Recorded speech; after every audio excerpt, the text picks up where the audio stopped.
Hi guys. So welcome to my channel. I will not say welcome back because I think this is my second video something. So you guys are familiar with the Ghibli style. Ghibli style എന്ന് പറയുമ്പോൾ എന്നാ അത് എല്ലാ ആൾക്കാരും generate ചെയ്യുന്നു അതിൻ്റെ images ഓൺലൈനിൽ post ചെയ്യുന്നു ബട്ട് അത് ആരാണ് ചെയ്തത് അല്ലെങ്കിൽ അതിൻ്റെ ഒരു ഡെപ്ത് ഒരു സ്റ്റോറി ഇതൊന്നും ആൾക്കാർക്കൊരു റെലവൻസേ അല്ല. Even though I was also curious, ഞാൻ കുറച്ച് ക്യൂരിയസ് ആയിരുന്നു like so I tried to do a image in, it's not in Ghibli style I think, so in some other style just similar to, I think it's a Pixar style I think so. I thought I will just try to recreate this into my art style. എൻ്റെ ഒരു സ്റ്റൈലിലോട്ട് ഞാനത് change ചെയ്യാമെന്ന് വിചാരിച്ചു. So I think I will do that today. And yeah, I don't know, I mean ഈ ടോപ്പിക്കിനെ പറ്റി എൻ്റെ ഫ്രണ്ട്സിനോട് സംസാരിക്കുമ്പോൾ എനിക്ക് ഒരുപാട് കാര്യങ്ങൾ വേണം സംസാരിക്കാൻ. പക്ഷെ അതൊരു ക്യാമറയുടെ ഫ്രണ്ടിൽ വേർഡ്സ് തന്നെ കിട്ടാൻ ഭയങ്കര ബുദ്ധിമുട്ടുള്ള പോലെ ഒരു ഫീലിംഗ്. ഓക്കെ, സോ ആക്ച്വലി ഞാൻ സ്റ്റാർട്ട് ചെയ്തു drawing. Yesterday I started and I'll show you how much I just did. I think it's visible, right? Yeah. So ഇത്ര ഞാൻ ചെയ്തു and I'll go ahead with the other detailing also. ഇനി hair എല്ലാം set ചെയ്യാനുണ്ട്. So ഞാനിവിടെ use ചെയ്യുന്നത് to fine line Pence ആണ്. One is 0.5 and another one is 0.1. So 0.1 ആണ് ഞാൻ മോസ്റ്റ്ലി യൂസ് ചെയ്യുന്നത്. 0.5 എന്ന് പറയുന്നത് ലൈക്ക് ഞാൻ കൂടുതലും ഡാർക്കറായിട്ട് ഉള്ള ലൈൻസ് ഡാർക്കൻ ചെയ്യാൻ വേണ്ടി മാത്രമാണ് യൂസ് ചെയ്യുന്നത്. Mostly I M using this one only 0.1. യാ,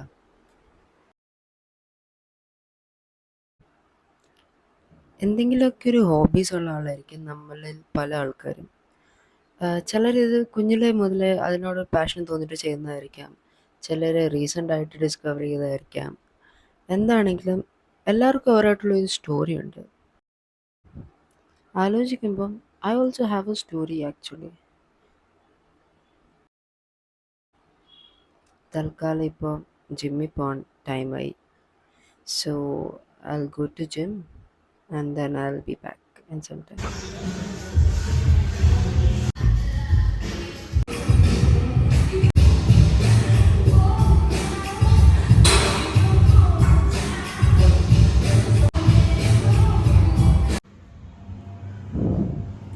അങ്ങനെ അത് കഴിഞ്ഞു. Here I M flexing. എന്ത് ചെയ്യാനാ, ഫ്ലെക്സ് ചെയ്യാൻ എന്താ ഉണ്ടായിട്ടെന്ന് എനിക്കറിഞ്ഞൂടാ. സ്റ്റിൽ ഞാൻ ഫ്ലെക്സ് ചെയ്യും. I just came back but പുറത്ത് നല്ല ചൂടാണ്, ഒരു രക്ഷയില്ല. So I have to cook now. Cooking എനിക്ക് തീരെ ഇഷ്ടമല്ലാത്തൊരു പരിപാടിയാണ്. സോ എൻ്റെ dishes are too simple, very simple, so that എനിക്ക് വലിയ പണിയൊന്നും ഇല്ലാത്ത പോലെ. ആൻഡ് ഇതാണ് ഓറഞ്ച്, മൈ ക്യാറ്റ്. ഇവനെ എനിക്ക് വഴിയിൽ നിന്ന് കിട്ടിയതാണ്. ഒരു ദിവസം ഞാനും ഫ്രണ്ട്സും കൂടെ നടക്കാൻ പോയി. അപ്പോൾ ഇവനെ കണ്ട്. ഇവനാണ് എൻ്റെ കൂടെ പോകുന്നത്. പക്ഷെ ആൾ ഭയങ്കര ഫ്രണ്ട്ലി ആട്ടോ. ലഞ്ച് കഴിക്കുമ്പോൾ മോസ്റ്റ്ലി ഞാൻ എന്തെങ്കിലും കാണും. മലയാളം മൂവീസാണ് പൊതുവെ കാണാറ്. ഈ ഓൾഡ് മലയാളം മൂവീസ് കാണുമ്പോൾ കിട്ടുന്ന ഒരു പോസിറ്റിവിറ്റി ഉണ്ടല്ലോ. Alexa, open YouTube. Here's YouTube.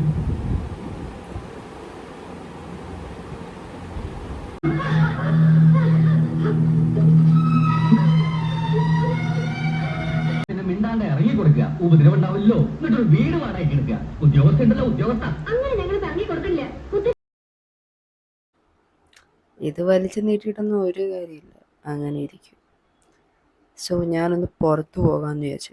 Evening എല്ലാ ദിവസവും ഒന്ന് പുറത്ത് പോകും, ഒരു കോഫിയൊക്കെ കുടിച്ച് തിരിച്ചു വരും.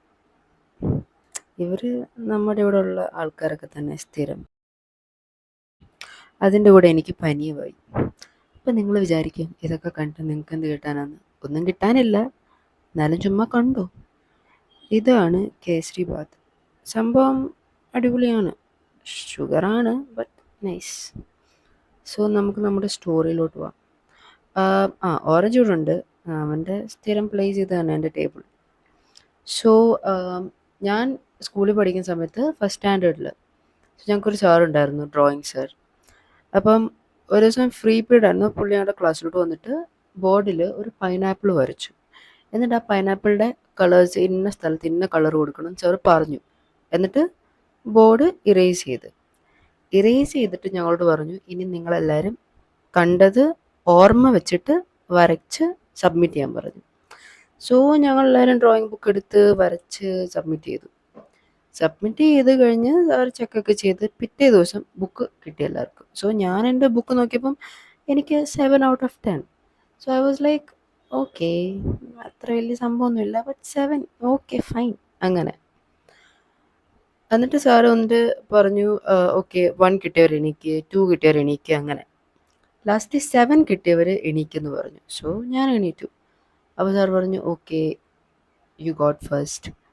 അപ്പം ഞാൻ എനിക്കോ? യാ. എന്നിട്ട് സാറ് പറഞ്ഞു, ഓക്കെ ഇൻ്റർവെല്ലിന് സാറിൻ്റെ ഡ്രോയിങ് റൂമുണ്ട്, ആർട്ട് റൂമിൽ ചെല്ലാൻ പറഞ്ഞു. അപ്പം ഞാൻ ഇൻ്റർവെല്ലിന് സാറിനെ ചെന്ന് കണ്ടപ്പോൾ സാർ എനിക്കൊരു ഡ്രോയിങ് ബുക്ക് ഗിഫ്റ്റായിട്ട് തന്നു. അതാണ് എൻ്റെ ഫസ്റ്റ് ഗിഫ്റ്റ്. ഐ മീൻ അന്നാണ് ഞാൻ റിയലൈസ് ചെയ്തത്, ഓ എനിക്ക് വരയ്ക്കാം, അല്ലെങ്കിൽ എനിക്ക് വരയ്ക്കാൻ പറ്റും എന്നൊരു ഫീലിംഗ് എനിക്ക് തോന്നിയത് അന്നാണ്. അന്ന് മുതൽ ഞാൻ വരയ്ക്കും. വരച്ച് പ്രാക്ടീസ് ചെയ്യും. എനിക്ക് അതിനോടൊരു ഇൻട്രസ്റ്റ് വന്നു. ഒരു അപ്രിസിയേഷൻ കിട്ടുമ്പോൾ നമുക്കത് വീണ്ടും വീണ്ടും ചെയ്യാൻ ഒരു ഇൻട്രസ്റ്റ് വരത്തില്ലേ. സോ എപ്പോഴും അങ്ങനെ നമുക്ക് പറ്റുന്നിടത്തോളം നമ്മുടെ ചുറ്റിനുള്ള ആൾക്കാരൊക്കെ ഇതുപോലെ, എസ്പെഷ്യലി കുട്ടികളൊക്കെ ആണെങ്കിൽ കുഞ്ഞു പിള്ളേർക്കൊക്കെ കസിൻസോ ആരെങ്കിലും ഇങ്ങനെ ഇൻട്രസ്റ്റ് ഉണ്ടെങ്കിൽ നമ്മളവരെ മാക്സിമം പുഷ് ചെയ്യണം. അവരെ ചെറുതായിട്ട് എൻകറേജ് ചെയ്യണം. എൻകറേജ് ചെയ്യുമ്പോൾ അവർക്ക് അതിനോടുള്ള ഇൻട്രസ്റ്റ് കൂടും. സോ ഡ്രോയിങ് ഫിനിഷ് ചെയ്തു. എനിക്ക് തോന്നുന്നു ഓറഞ്ചിന് ഇഷ്ടപ്പെട്ടു എന്ന് തോന്നുന്നു. എന്താ ഓറഞ്ച് നോക്കുന്നുണ്ടോ ഉറക്കം എണീറ്റിട്ട്?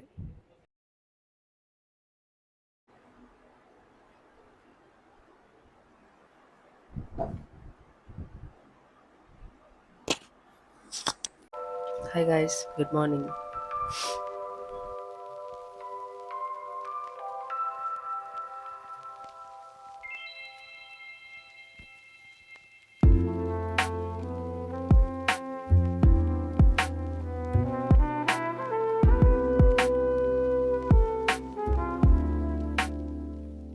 സോ ഇന്നലെ ഞാൻ ആ പെയിൻറ്റിങ് ഫിനിഷ് ചെയ്തായിരുന്നു. ഡ്രോയിങ് ഫുൾ സൗണ്ടൊക്കെ പോയി.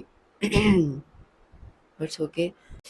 ഇത്രയും ചൂടത്ത് നല്ല ഐസിട്ട milk shake, mango milk shake. കാരണം മാംഗോ ഇപ്പോൾ സീസൺ ആണല്ലോ, കുടിക്കാൻ ആർക്കാ തോന്നാത്തത്. അങ്ങനെ ചെയ്തത് 2 ദിവസം continuous. So thank you for watching.